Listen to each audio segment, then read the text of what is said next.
Rebekah, what did the pandemic teach you about personal resilience? It taught me that even if I think I'm an inherently resilient person and that there are resilient traits that I carry, there's a bottom line to what we can do with our own resilience, and that I discovered a new important aspect of resilience for myself: moral resilience. What is moral resilience? Not being able to do what we know we should. Being faced with too few decisions in healthcare, not the right decisions are even on the table. And that can leave a moral residue in the people that have to make those decisions on the front lines.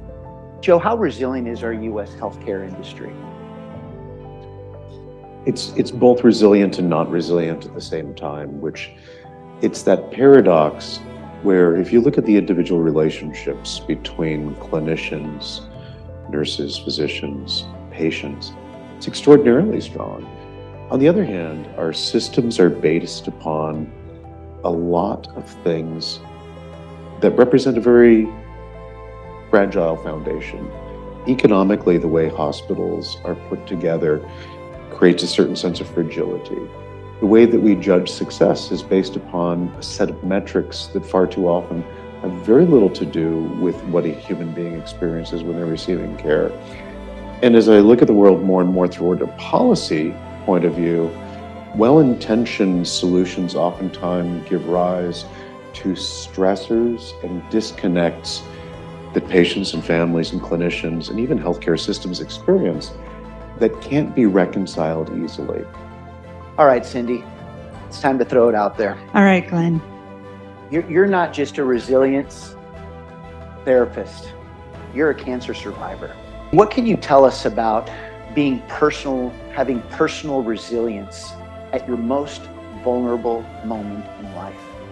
Resilience is that thing you need the most when you realize you don't have it at all. And it's really hard to go get it at that moment. So, listen, resilience is personally the most interesting thing about my story is Darren and Brandon, because those two men have come with me through some of the most difficult times. And resilience is a team sport. You can't get it by yourself. That bounce back ability, man, if you don't have it, you're going to break and not bend when life falls hard, like these two have already experienced in you. On that note, Rebekah, what role do nurses play to help patients become more resilient? I think it's the nurse. This is the work that nurses sign up for, to be with patients, to be in partnership with them, to find out what their healthcare goals are, and to help them achieve what's possible within those goals.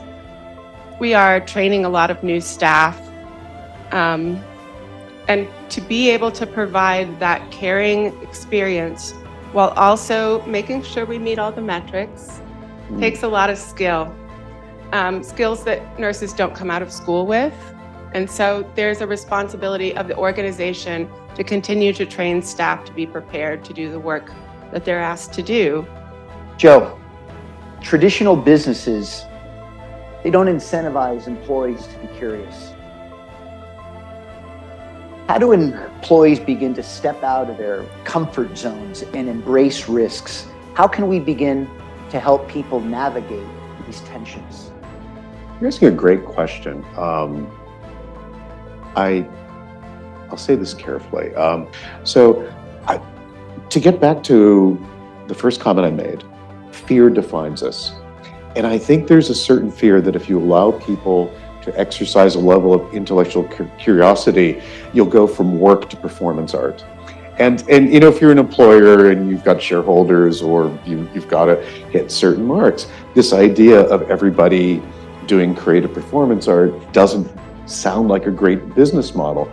On the other hand, what I'll say is the untapped wisdom and the untapped creativity of people in most organizations, if unleashed in the right ways, could raise the ceiling miles above where you are right there. So well put. Now, Joe's a physician, but he just gave us a master class on leadership. Are we beginning to understand why there's this interconnection between corporate healthcare and higher education? Cindy, give us an example of one resilient trait that you used as you were overcoming the vulnerabilities associated with cancer. I chose my focus. So in so many difficult situations, people will not overcome, persevere based on themselves alone. I don't know if you guys realize this, but most people have a pretty low view of self. They think I'm like a not great person, but I focused on my kids and my husband. So if you're facing an adversity, I would say the resilient trait is to find your focus. Why am I doing this? What's going to motivate me? What's going to make me will myself back from death to be there? I wanted to raise my kids, and it became an iron will that I was like, death, no. I have 3 kids who had already been through a number of really difficult things by that point. And so it was a done deal for me. Do you see why we started Self with a focus on healthcare?